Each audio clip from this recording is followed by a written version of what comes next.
E eu queria continuar estudando esse texto nessa noite, a partir dos versículos 12 a 14, onde a Bíblia diz assim: e então vocês vão me chamar e orar a mim, e eu responderei, e vocês vão me procurar e me achar, pois vão me procurar com todo o coração. Sim, eu afirmo que vocês me encontrarão, e que eu os levarei de volta à pátria, e eu os ajuntarei de todos os países e de todos os lugares por onde os espalhei, e levarei vocês de volta à terra de onde os tirei e levei como prisioneiros. Eu, o Senhor, estou falando. A terceira atitude para quem quer viver um futuro e uma esperança, mesmo no meio das lutas e das dificuldades, se você já descobriu que só Deus tem um plano, que só Deus tem um futuro para você, que só Deus tem uma esperança para você, então está na hora de buscar a Deus com toda a intensidade da tua alma e com todas as forças do teu coração. O que Jeremias está falando é a mensagem mais simples que existe, não tem segredo, gente, é a coisa mais simples que tem. Olha, você está rodando aqui, dando trombada com a vida, porque está acreditando em coisas que não vão produzir os efeitos que você imagina que vão produzir. De repente, no meio da tua jornada, você crê, você acredita que Deus tem um plano para a tua vida, você entende que Ele tem um propósito para você, e que só Ele pode fazer diferença na tua vida. Ora, qual é a consequência natural se você crê nisso? Você vai buscar a Deus, e você vai buscar a Deus para as coisas grandes, e vai buscar a Deus para as coisas pequenas. Por quê? Só Deus tem um futuro e uma esperança para você.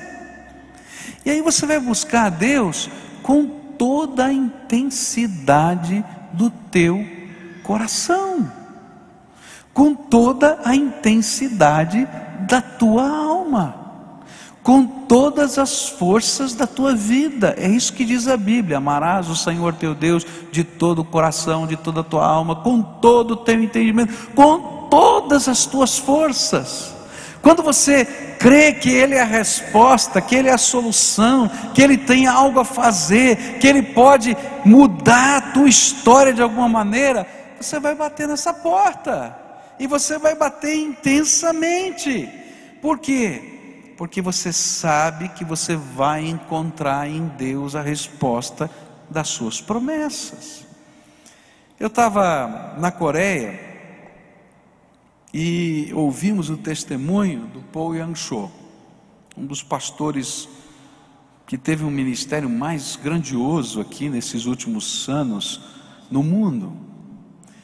E ele disse o seguinte: olha, quando eu comecei o meu ministério, estava no meio da guerra da Coreia, e eu fiz o que me ensinaram. Eu comecei a sair de porta em porta, batendo nas portas, e as pessoas que atendiam, eu pregava o Evangelho. Eu dizia: olha, se você não aceitar Jesus como Senhor e Salvador da sua vida, você vai para o inferno, você vai morrer e vai para o inferno. Agora, se você receber Jesus como Senhor e Salvador da sua vida, o Senhor, quando você morrer, vai receber você no céu.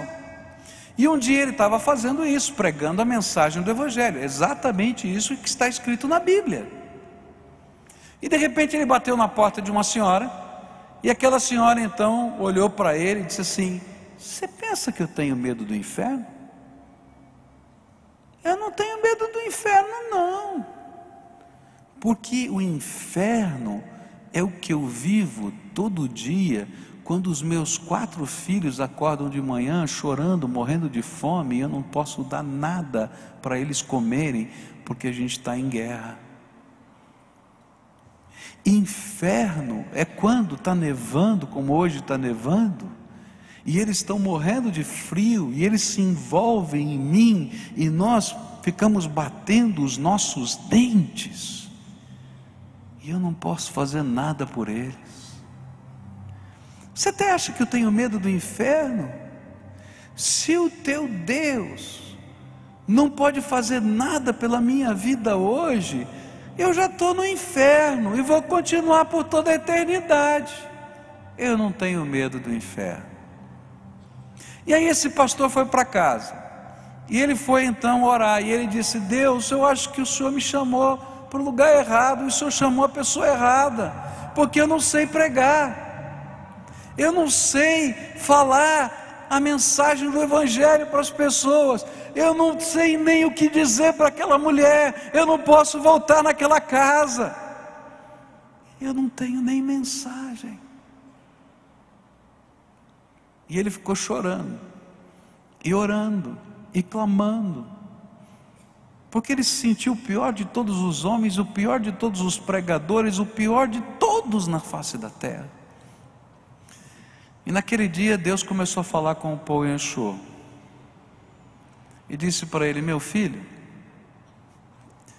eu te chamei para você ser um profeta da esperança nessa terra, porque eu sou o Deus que abençoa, que salva, que cura, que transforma e que entra em qualquer circunstância da vida humana.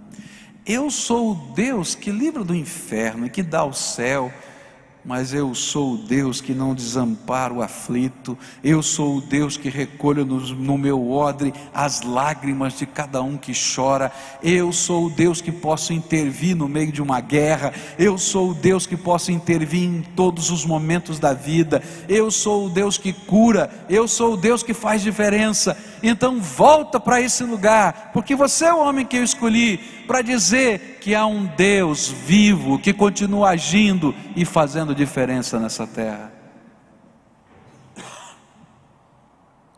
Queridos, quando eu descubro que só Deus pode entrar em qualquer circunstância da minha vida, que não existe coisa grande demais para Deus ou pequena demais para Deus, e que esse Deus me ama e se importa por mim, eu vou dobrar o meu joelho e vou clamar, e vou pedir misericórdia, e vou pedir graça para a minha vida. E sabe o que a Bíblia diz? É que eu vou pedir e vou encontrar, porque esse Deus está vivo e se importa conosco. E é interessante porque esse homem, ele saiu pregando essa mensagem. Eu tive a oportunidade de ouvir 2 sermões dele, um nesse dia com todos os pastores e um na igreja dele. E na igreja dele, no domingo, ele falou sobre sofrimento. E ele disse o seguinte: sabe, queridos, eu tenho orado por muita gente, e Deus tem curado algumas pessoas, nem todas são curadas, mas eu tenho visto Deus fazer milagres. Mas eu quero dizer para vocês que não tem ninguém mais doente do que eu, e que quantas vezes eu vou para uma conferência e fico trancado a semana inteira no quarto do hotel, porque eu estou doente. E às vezes eu chego lá e digo: Deus, o Senhor me chamou aqui para orar para os enfermos, e eu estou doente. E aí o Espírito de Deus diz assim: meu filho, para você entender que você é só humano, e que só eu posso tocar a tua alma e a tua vida. Queridos, é assim com ele, é comigo, é com você. Quando eu descubro que é só Deus, eu vou dobrar o meu joelho e vou clamar. Eu não vou confiar nos meus créditos, eu vou confiar na intervenção do Todo-Poderoso, na coisa pequena e na coisa grande. E aí a palavra de Deus vai dizer, através de Jeremias, que quando a gente vai orar dessa maneira, de todo o coração e de toda a alma, você vai me encontrar, vocês vão me procurar e me achar, pois vão me procurar com todo o coração.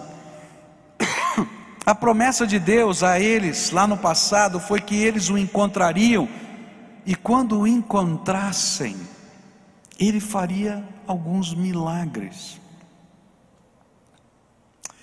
Primeiro milagre, que quando completassem-se os 70 anos da profecia, não importava onde eles estivessem, Deus ia trazer o povo judeu de volta para a terra deles. e não importava qual língua eles falassem, eles voltariam como uma nação para aquele lugar. Quando se completaram os 70 anos, o povo de Deus começou a voltar para a cidade de Jerusalém. Isso está no livro de Esdras e Neemias, e a gente vê essa história do povo de Deus voltando, porque as portas se abriram e eles voltaram para a sua terra, porque Deus não mente e Ele cumpre as suas promessas. E não importava onde eles estavam, qual era o lugar, Deus fez esse milagre. Sabe, o impossível aos olhos humanos aconteceria e aconteceu. E a grande pergunta que esse texto traz para mim é: será que existe alguma coisa impossível para Deus? Será que existe alguma coisa impossível para Deus? O que você acha? Será que há alguma coisa que Ele não possa fazer?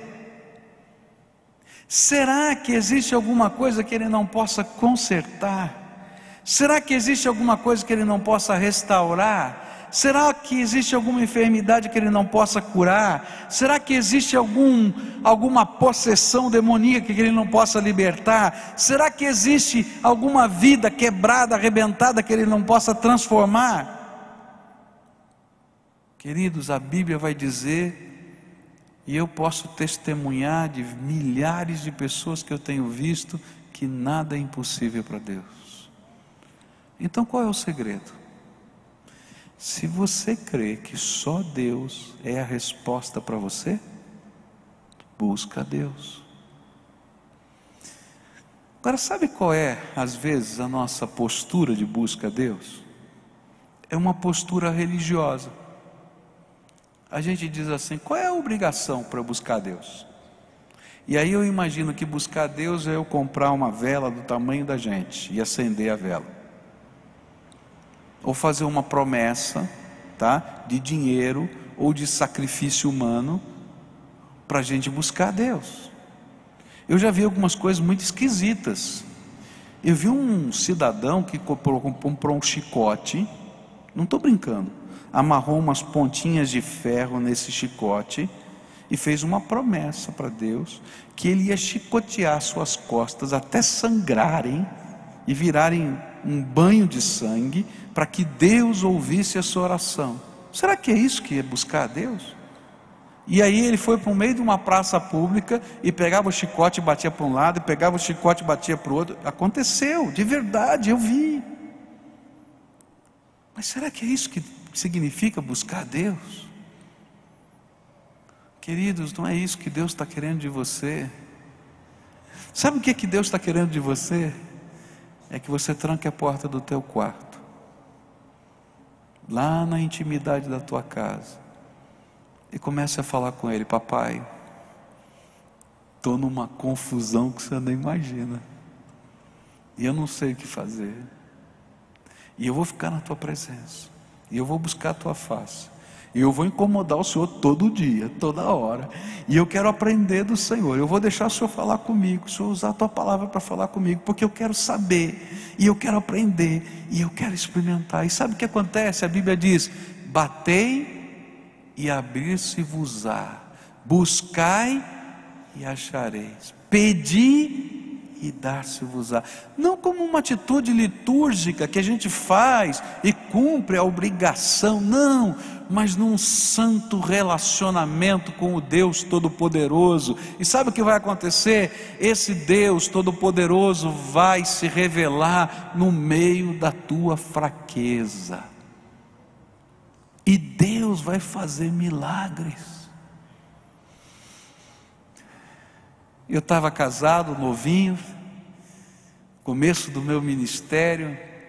Michel tinha acabado de nascer, e eu estava duro, sem dinheiro, sem nada, nem para comprar fralda. Já viveu isso, né? Acho que todo mundo já viveu esse tempo, né? E aí, eu era pastor de uma igreja, e disse: o que eu faço? E aí eu me lembrei que quem me sustenta é o Senhor. mais ninguém.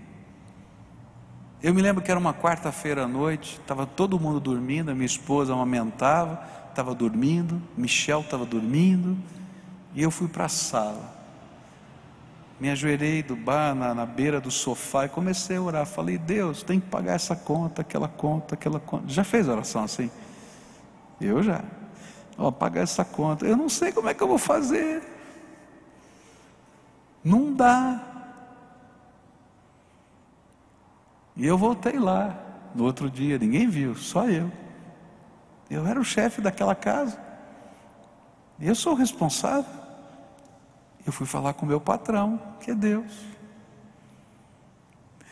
Quando foi no final daquela semana, tocou o telefone na minha casa, era o vice-presidente da igreja. Ele disse assim: pastor, vai ter assembleia domingo. Eu falei: vai ter assembleia. Posso pedir um favor para o senhor? Eu falei: pois não, meu irmão, não vai na assembleia não. Por quê? Sabe, pastor, desde quarta-feira eu não consigo dormir pensando no irmão que ganhou neném, tem que comprar fralda. Olha só o que ele falou: tem que comprar fralda e tal, e não dá. E Deus está me incomodando para falar para a igreja aumentar o seu salário. Eu falei: aleluia, pode deixar que eu não vou. Sabe por que eu estou contando isso? Porque para as coisas pequenas e para as coisas grandes da vida, clama a mim e responder-te-ei coisas grandes e firmes que tu não conheces. E se você sabe que só Deus pode fazer diferença na tua vida, você vai bater nessa porta com mais intensidade. Eu tinha por volta de 18, 19 anos de idade, e minha mãe surtou, teve um surto psicótico. Recebi o telefonema do diretor da escola da minha irmã. Ele disse: olha, sua mãe está aqui, ela não está bem, está fazendo um escândalo, querendo brigar com todo mundo. E eu falei: ih, meu Deus, o que eu faço? E eu estava no meu trabalho, desliguei o telefone e bateu uma angústia. Eu falei: o que eu vou fazer? Eu não sei o que vou fazer, eu não sei. E aí eu fiz o que eu sei fazer, eu orei. Falei: Deus, socorro, me ajuda, eu não sei o que fazer. E sabe, queridos, Deus fala com a gente, o Espírito Santo é tremendo. Eu não ouvi nenhuma voz, não ouvi nenhum raio, nenhum trovão, nenhum anjo, só aquele sentimento na minha alma, diz assim: pega o telefone e liga para o seu tio, que mora na cidade de Araraquara, no interior de São Paulo. Eu falei: mas eu vou ligar para o meu tio 10 horas da manhã, esse homem trabalha que nem um doido, ele não para em casa, eu não vou achar ele lá. Eu só tenho, naquele tempo não tinha celular, né? Só tinha aquele telefone. Liga. Temerosamente eu peguei o telefone, tocou 3, 4 vezes o telefone. Falei: está vendo? Não tem ninguém. De repente atende o telefone o meu tio. Ô filho, você deu uma sorte, hein? Esqueci a carteira em casa, tive que voltar. E eu pensei: aleluia, Deus sabe. E falei: tio, eu preciso de um conselho, eu não sei o que fazer. A mamãe está assim, assim, assim. E aquele homem foi usado por Deus. Ele disse para mim assim: pega a sua mãe, convence ela a entrar no teu carro, vem aqui para minha casa e a gente vai te ajudar. E foi a primeira internação da minha mãe. E eu me lembro do dia que a gente foi para o hospital, ele fez todas as coisas, e eu tinha que assinar um papel de responsabilidade. Eu ia internar minha mãe. Eu peguei a caneta, e minha caneta tremia na mão. Sabe quando a caneta treme, você não consegue fazer nada? Eu nunca me esqueço, porque Deus é bom. Aquele meu tio me deu um empurrão de ombro, pegou a caneta da minha mão e assinou aquele papel. E quando ele assinou aquele papel, eu só pude dizer: obrigado, Deus, porque eu não tinha coragem. Queridos, O que a Bíblia está dizendo é que só Deus pode entrar em todas as circunstâncias da tua vida. E se você crê que só Deus pode entrar em todas as circunstâncias, você vai clamar, você vai buscar, você vai aprender a ter comunhão com Ele, porque Ele é o Deus que entra nas coisas pequenininhas, mas Ele entra nas coisas grandiosas da nossa vida. É Ele que intervém em qualquer circunstância da nossa vida. No dia bom, Ele está comigo. No dia mau, Ele está comigo também. Quando eu consigo entender, Ele está comigo. E quando eu não consigo entender, Ele está comigo também. E às vezes eu oro, queridos, e eu não entendo nada. Como você ora e você não entende nada. Mas eu sei em quem eu tenho crido. E eu sei que Ele é poderoso, e eu confio na graça dEle. E é isso que Deus está falando para Jeremias. Você quer ter um futuro? Quer ter uma esperança? Então creia que eu tenho um plano para a tua vida. E quando você crê que Deus tem um plano para a tua vida, que Ele é capaz de fazer o que for necessário, você vai confiar a tua vida nas mãos dEle, e você vai buscá-lo de todo o coração, de todas as forças, com toda a sua alma, não para controlar a Deus. Tem gente que imagina que pode controlar a Deus. Que tolice! Você acha que você pode controlar a Deus? Mas como quem se submete na poderosa mão de Deus e é carregado por Ele todo dia da vida. Você quer ter um futuro? Quer ter uma esperança? Deixa Deus te carregar. Busca Deus como alguém que está faminto, anseia pela comida, ou como alguém que está sedento pela água. E a promessa de Jesus é que as coisas de Deus vão acontecer. É interessante que o primeiro avivamento na Coreia aconteceu por volta dos anos 1907. Um médico missionário estava lá. Ele tinha ido para a Coreia achando que ele podia fazer uma grande obra, porque ele era médico, ele era missionário, ele tinha feito teologia, ele tinha feito medicina, ele tinha estudado cultura, ele era... Chegou lá, nada estava funcionando. E depois de vários anos de trabalho, ele estava desanimado. E teve uma reunião dos missionários da missão, e ele olhou para eles e disse: sabe de uma coisa, eu estou desistindo, eu quero ir embora.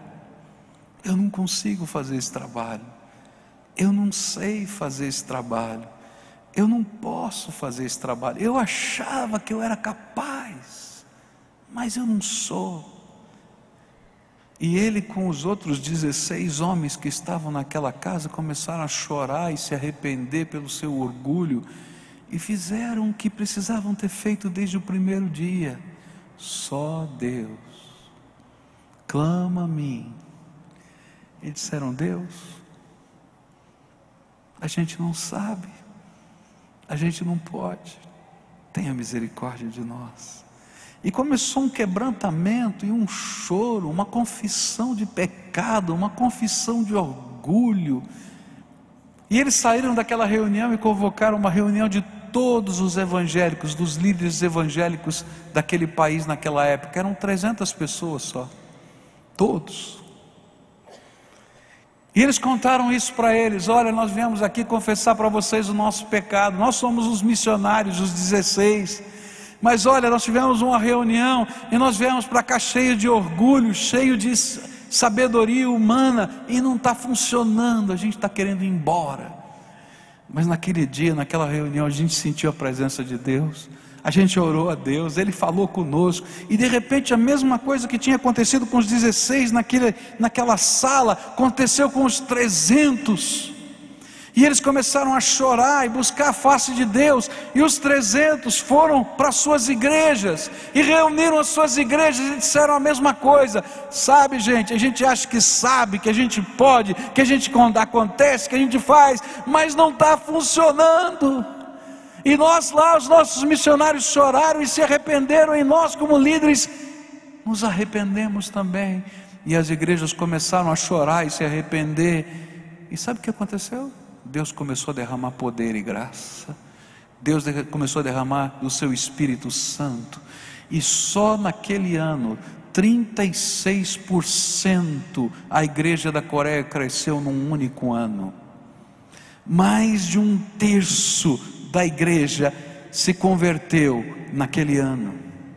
Nós somos quase 6 mil membros, seria como se nós tivéssemos batizados cerca de 2.000 pessoas num único ano. Você pode imaginar? É isso. Clama a mim, busca. Se você crê que só Deus tem algo para fazer na tua vida, mas tranca a porta do teu quarto, fala com Ele, reúne aí a tua família, os teus filhos, diz para Deus o que está acontecendo. E quando Deus começar a trabalhar o teu coração, para de ouvir os profetas das circunstâncias da vida e começa a ouvir o que Deus está confrontando na tua alma. E na medida em que essas coisas estão acontecendo, os milagres de Deus vão acontecer na nossa história. Por fim, a Bíblia vai dizer para a gente o seguinte: trabalhem pela paz, construam casas, morem nelas, plantem árvores frutíferas e comam as suas frutas, casem e tenham filhos, e que os filhos casem e também tenham filhos. Vocês devem aumentar em número e não diminuir. Trabalhem para o bem da cidade para onde eu os mandei como prisioneiros. Orem a mim, pedindo em favor dela, pois se ela estiver bem, vocês também estarão bem. A quarta e última atitude que Deus nos fala, se você quer ter um futuro, uma esperança caminhando com Deus, só pode ser implementada se você crê que Deus é quem está mudando a tua vida. Se você não crê nisso, você não vai conseguir dar esse próximo passo. Por quê? Porque Deus vai chamar você para ser um trabalhador da paz nessa terra. O profeta usou uma palavra hebraica, a palavra hebraica mais apreciada, que é shalom.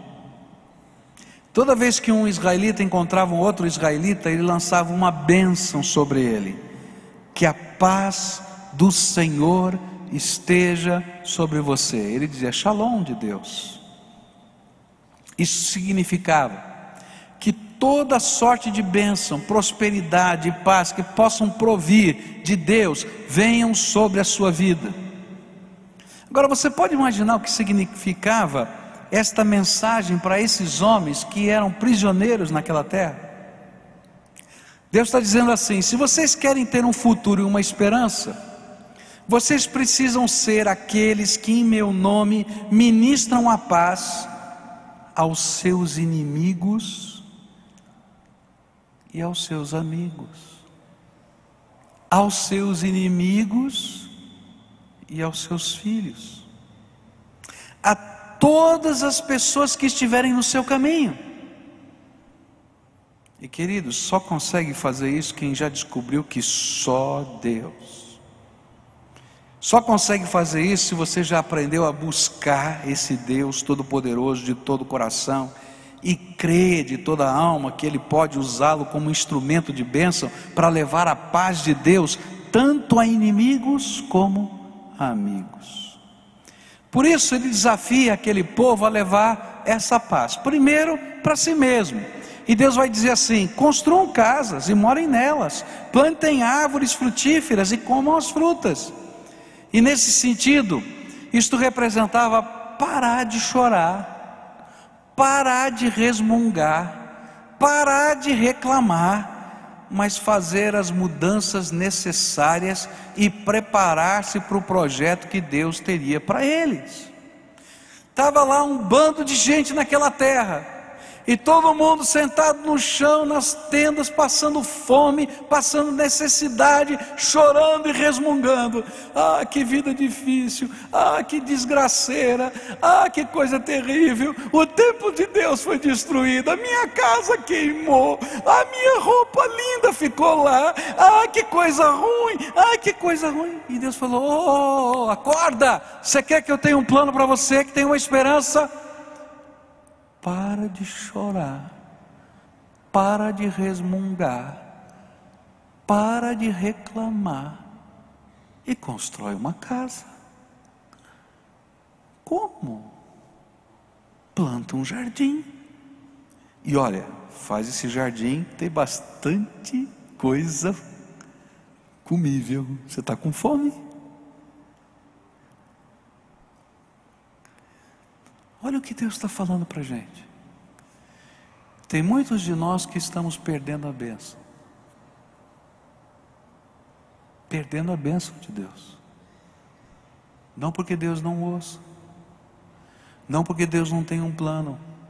Eu tenho aprendido na minha vida que até as coisas que parecem que deram erradas para nós, se transformam em bênção na nossa vida.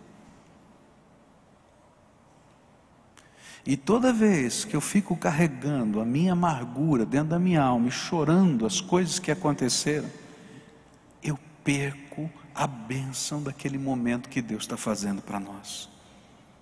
Deus estava dizendo para aquele povo: o futuro, o plano, o lugar da esperança começa aonde você está, com o melhor que você tem, e agora. E eu quero dizer para você: você quer ver as coisas de Deus acontecerem na tua vida? Para de chorar, para de reclamar, para de resmungar e começa a agir segundo o projeto que Deus está colocando no teu coração. Chegou uma viúva, bateu na porta do profeta e disse: profeta, eu estou vivendo um problema muito sério. Os credores do meu marido vieram em casa e me ameaçaram. Se eu não pagar a dívida que o meu marido tinha para com eles, eles vão levar os meus filhos como escravos. Você pode imaginar isso? Naquele tempo acontecia isso. E aí o profeta perguntou para aquela viúva: o que é que você tem na sua casa? Não tenho nada. Não. O que é que você tem na sua casa? Ela disse: eu tenho uma botijinha pequena de azeite. É o suficiente. Vai, pega emprestado o maior número de vasos que você conseguir. Pega tudo que você puder. E lá foi o profeta, pegou a vasilhazinha de azeite e começou a derramar. E enchia um vaso, ela trazia outro, e enchia outro, e enchia outro, e não acabava, e não acabava. E quando chegou o último vaso, diz a Bíblia, acabou o azeite da botija. E ele disse: agora vai para o mercado, vende esse azeite, paga a dívida e sustenta os teus filhos. Sabe o que eu aprendo, queridos? Enquanto a gente fica resmungando, reclamando e chorando, a gente perde a bênção de ver que tem uma coisinha pequenininha lá em casa, que Deus já nos deu, e que Ele pode colocar sua mão de bênção e transformar a nossa história e a nossa vida. Então Deus disse para aquele povo: para de chorar. Repete comigo: para de reclamar. Chorar, reclamar, resmungar. Vamos lá. Para de chorar. Para e começa a fazer diferença, e Deus vai te dar bênção. E aí a gente se torna um homem da paz. O homem da paz é aquele que acredita que Deus vai usar aquilo que está aqui. Não porque eu sou bom, mas porque Ele é Deus, e eu e Ele somos parceiros. Eu não sei como Deus vai tirar você da situação que você está, mas tem alguma coisinha que o Espírito Santo vai dizer: pega lá, que eu vou usar na tua vida. O que a Bíblia está dizendo é: faça o seu melhor, construa a sua casa, plante o seu jardim, no lugar em que Deus te colocou, faça o seu melhor. seja o homem da paz, da bênção, o homem da fé, o homem da esperança, e mostre às pessoas que o Deus que você crê e busca continua agindo hoje na sua vida. Ele continua a ser o Deus de milagres. Aí Deus vai dizer assim: olha, você precisa ser o homem da paz para os seus filhos. E Ele vai dizer no verso 6: casem e tenham filhos, e que os filhos casem e também tenham filhos. Vocês devem aumentar em número e não diminuir. Queridos, toda vez que a gente perde a esperança, nós temos a tendência de desejar interromper o ciclo da vida. Eu perdi a esperança, eu quero morrer. Não é verdade? Se eu perder a esperança, eu tenho vontade de cobrir a minha cabeça e ficar escondidinho lá, não quero viver mais, quero ficar no meu canto. Ou então, se eu perdi a minha esperança, eu quero poupar os nossos filhos, os nossos queridos, dos sofrimentos que possam advir da perspectiva da nossa dor. Ah, filho, não casa não, vai ser tão ruim. Ah, você vai ter filho agora, olha só que coisa horrível. Não faz isso. Mas Deus estava falando o contrário para eles. Queridos, eu vou abençoar vocês. Quem já descobriu que só Deus, e busca de todo o coração, não teme o futuro, nem para si, e nem para os seus filhos, porque ele sabe que Deus tem um futuro para eles e uma esperança. E sabe o que ele faz? Ele investe amor e esperança, e semeia sonhos, e abençoa a sua descendência com a visão do futuro melhor que só Deus pode dar. Então eu queria dizer uma coisa para você nessa noite. Se você crê que Deus pode fazer uma coisa tremenda na tua vida, você está buscando, semeia esperança no coração dos seus filhos, semeia fé, ensina para eles o poder de Deus. Sabe por que muitos dos nossos filhos não vêm à igreja? Porque eles não conhecem o poder de Deus. Porque na hora que eles começarem a ver os milagres de Deus e as respostas de Deus, eles vão ser os primeiros a vir, porque eles querem experimentar isso na vida deles. E com quem eles vão aprender isso? É com você. A última coisa. E então Deus vai dizer para esses homens assim: trabalhem para o bem da cidade para onde eu os mandei como prisioneiros. Orem a mim pedindo em favor dela, pois se ela estiver bem, vocês também estarão. E talvez a parte mais difícil dessa mensagem seja esta final: trabalhem pelo Shalom de Deus na cidade da Babilônia. Os babilônios eram os inimigos que destruíram tudo que eles tinham e eram. Eles eram os algozes da injustiça sobre eles. O que estes judeus menos queriam era que a paz do Senhor estivesse sobre os babilônios, muito menos trabalhar para que esta paz pudesse estar sobre eles.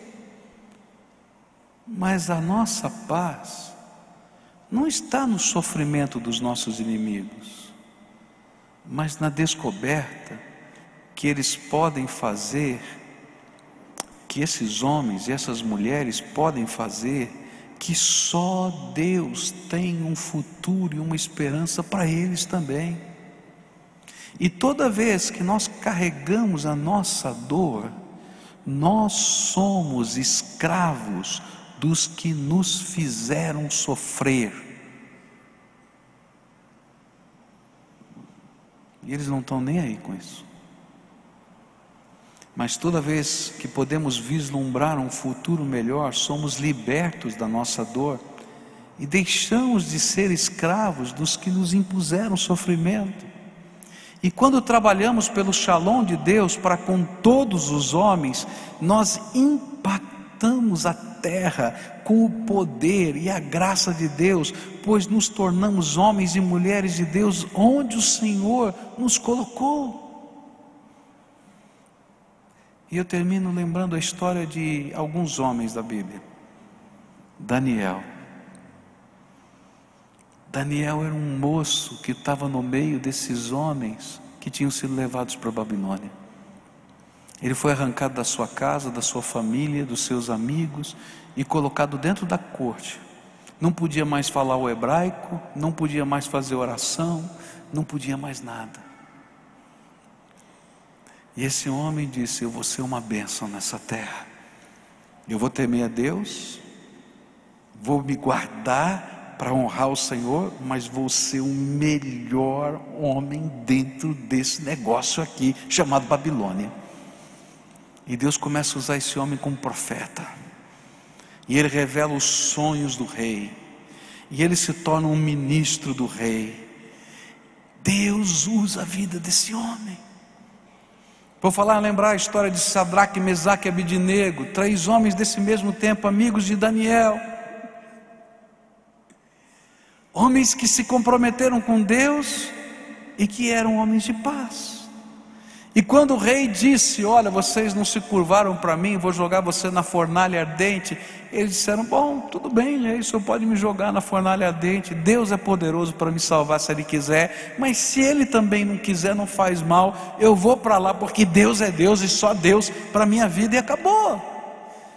E quando o rei vê 3 que foram jogados e um quarto que fica caminhando em volta deles, e que não chamusca, que não pega fogo, ele diz: que coisa maravilhosa é essa? E diz: vem para fora. E ele sai. E diz a Bíblia: não tem um arranhão, não tem uma chamusca, nem a roupa estava cheirando a fumaça. Está escrito assim na Bíblia.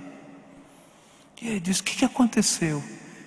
Ele olhou para o rei e disse assim: só Deus. Rei, o senhor é só homem, mas existe um Deus. E aquele rei escreve uma carta para todas as províncias da terra, do seu domínio, dizendo: existe um Deus de verdade. Para que eu falei tanto? Deus tem um plano para a tua vida. Busca Deus, busca de todo o teu coração, de toda a tua alma, de todo o teu entendimento, e leva a paz primeiro para o teu coração, para a tua vida. Para de chorar, para de reclamar, para de resmungar. Deus vai fazer mudança na tua vida. Dá o primeiro passo.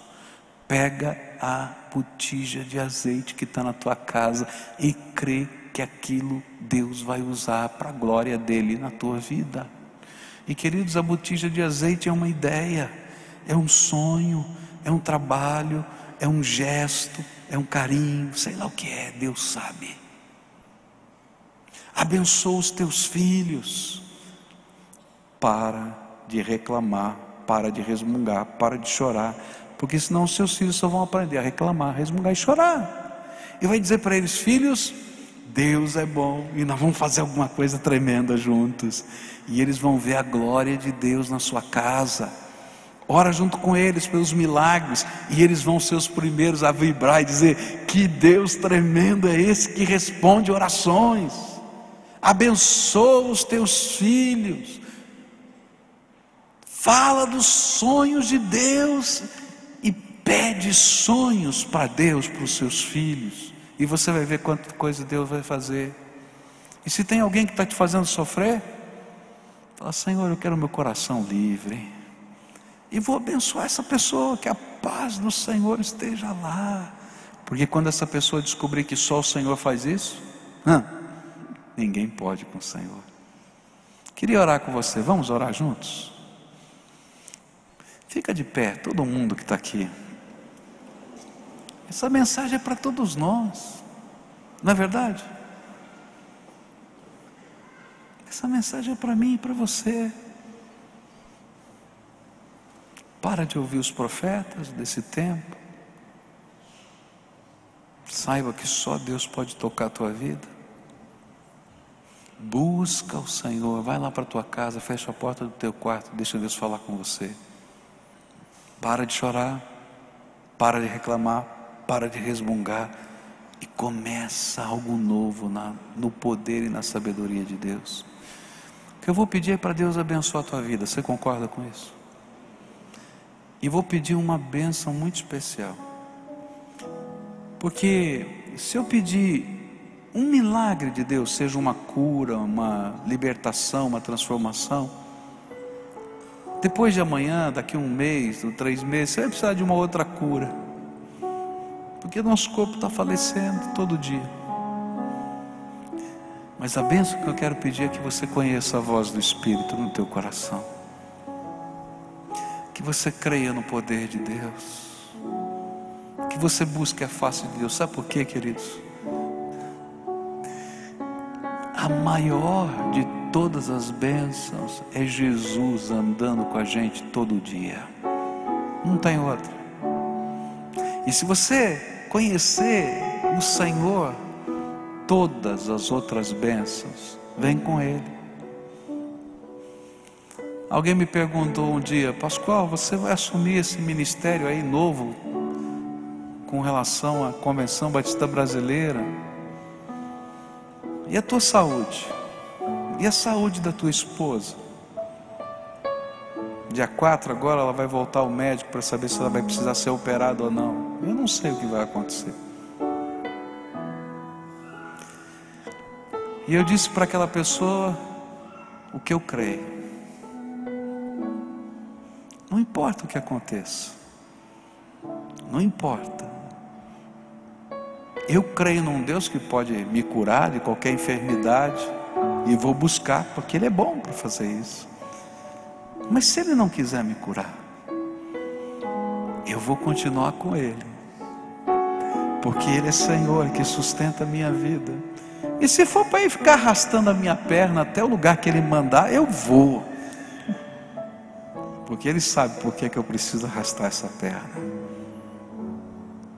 Querido, eu não vou reclamar, não vou resmungar, não vou ficar chorando pelo caminho. Eu vou pegar um pouquinho do azeite que Deus me deu e vou usar. E se Ele quiser usar para a glória dEle, Ele vai me abençoar e vai abençoar outras vidas. E sabe o que é tremendo? É que todo dia eu sei que eu sou só homem, mas que Ele é o Deus Todo-Poderoso. E sabe o que é tremendo? É que essa bênção não é só minha, é tua. E eu fui chamado por Deus só para fazer uma coisa: dizer para você que esse Deus quer abençoar você, quer ter comunhão com você direto. Você não precisa de nenhum intermediário. Ele quer ter essa comunhão direta com você. Ele quer fazer essas maravilhas através de você. E quando você orar por uma pessoa, você vai saber disso. Quem sou eu para orar? Não sou nada. Mas você vai lembrar: não importa quem está orando, o que importa é quem está ouvindo a oração. Jesus, se Ele é tremendo. E eu vou orar pelas pessoas. E aí eu não tenho medo. Eu vou orar pelo doente, eu vou orar pelo endemoniado, eu vou orar por quem precisa, porque o Senhor é Deus. E eu quero orar por você hoje, para Jesus ser o Senhor da tua vida, para Jesus ser o Senhor do teu negócio, para Jesus derramar shalom, bênção, paz, prosperidade sobre a tua vida, sobre a tua casa. Mas não apenas uma coisa, Ele vai ser a tua bênção, a tua paz. Leva Ele para o teu negócio, leva Ele para a tua casa, leva Ele para a educação dos teus filhos. Você que está com a barriguinha aqui, põe a mão e diz: olha, Senhor, essa criança é tua, seja bendita do Senhor. É isso que Deus quer que a gente faça. Sonha com o que Deus quer fazer, e creia, e você vai ver coisas tremendas de Deus acontecendo. Você crê nisso? Experimenta. Quer experimentar? Vamos orar junto. Senhor Jesus, tem um povo aqui que é teu, que o Senhor ama, que o Senhor quer bem. Cada pessoa aqui individualmente, o Senhor preparou um plano. o Senhor tem preparado um futuro e uma esperança para essas pessoas. E eu quero te pedir, Senhor, visita esses teus filhos, fala com eles, revela a tua glória, que eles conheçam a voz do Senhor, que eles conheçam o poder do Senhor, que eles conheçam a misericórdia do Senhor, que eles conheçam os dons do teu Espírito na vida deles, que eles não sejam adeptos de uma religião, porque a religião, Senhor, está cheia de erros e falhas, porque homens estão por trás, como eu, mas que eles conheçam o Deus vivo e verdadeiro, todo-poderoso, e o seu Filho Jesus. Quando eles fecharem a porta do quarto para falar contigo, faz daquele lugar o lugar da glória do Senhor, da visitação do teu Espírito. Quando eles impuserem as mãos sobre os seus filhos, ó Pai, que o Senhor abra a janela dos céus para abençoar essas crianças em nome do Senhor Jesus. Quando eles forem trabalhar e disserem: Senhor, é só uma botijazinha de azeite, o Senhor possa dizer para eles: faz mal, eu sou o que multiplico todo o azeite. E Senhor, que eles conheçam o Senhor na intimidade da alma, e nessa busca, Senhor, eles se rendam ao Senhor, se deixam conduzir pelo Senhor, serem transformados pelo Senhor, abençoados pelo Senhor, repreendidos pelo Senhor, porque o Senhor é nosso Pai e tem todo o direito de fazer isso. E eu te peço, Senhor, faz dessa congregação uma bênção, faz dessa congregação uma bênção, e quando eles estiverem orando pelos seus amigos, faz milagres, para que o teu nome seja glorificado, Senhor. E quando eles estiverem, Senhor, chorando com os que choram, ou rindo com os que riem, que a glória do Senhor entre em cada lugar, e eles possam deixar a paz do Senhor ali. Que eles sejam os homens e as mulheres da tua paz nessa terra. Escuta, Deus, essa oração e abençoa. E Senhor, se existe alguém aqui nesse auditório que nunca entregou a sua vida para Jesus, e nunca disse: Jesus, de hoje em diante o Senhor é o dono da minha vida, do meu futuro, da minha esperança, do meu passado, do meu presente, eu quero te pedir que agora, na intimidade do coração, eles possam dizer: eu me entrego a ti, Senhor, vai ser do teu jeito e para a tua glória. E Senhor, coloca o teu selo, tua marca de propriedade, e abençoa. É aquilo que eu oro em nome de Jesus. Amém e amém. Nós vamos adorar a Deus para terminar esse culto, tá bom? E eu vou chamar aqui todos os pastores, ministros, diáconos da igreja para ficarem aqui na frente. A gente vai cantar essa música. E se você quer que alguém ore especificamente por você, quem sabe você está vivendo uma batalha e você gostaria que alguém orasse especificamente por você, vem aqui para frente e alguém vai orar por você. Agora lembra, é igualzinho a você, de carne e osso. A única coisa que nós cremos, que Jesus vai ouvir a oração, vai fazer diferença na nossa vida, tá?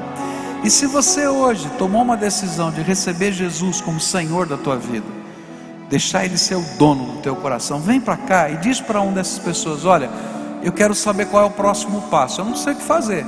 Qual é o próximo passo? Eu tomei essa decisão, o que eu faço agora? E essas pessoas vão te ajudar, tá bom?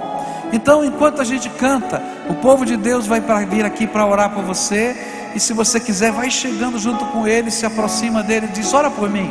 E eles vão perguntar: qual o motivo? Vocês colocam e eles vão estar orando, enquanto o povo de Deus adora a Deus. E quando terminar essa música, terminou o culto, tá bom? Adore ao Senhor junto conosco. Meu ser, no fluir da graça que encontrei em ti.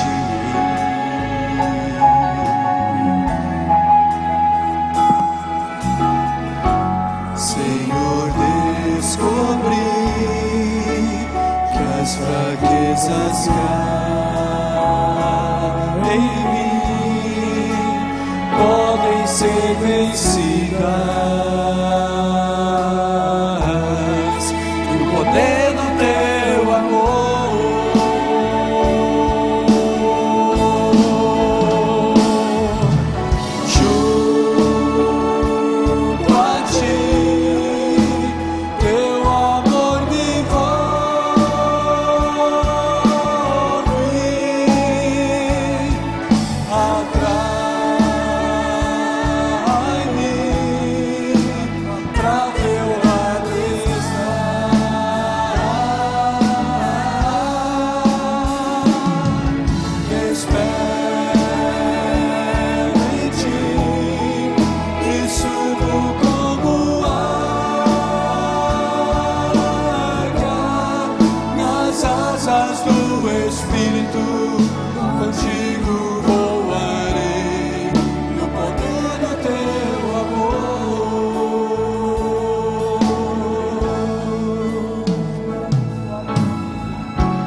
Espero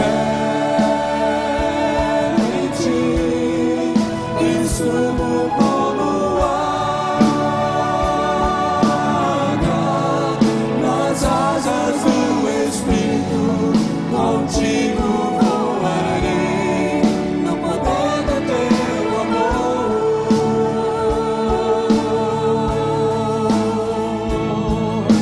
Junto a ti, teu amor me envolve.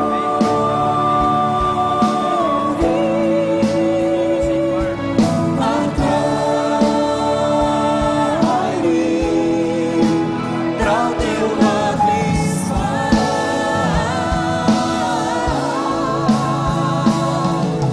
Espero em ti e subo como águia nas asas do Espírito. Contigo voarei no poder do teu amor. Nas asas do Espírito, Nas asas do Espírito, contigo voarei no poder do teu amor. Nas asas do Espírito, contigo voarei no poder do teu amor.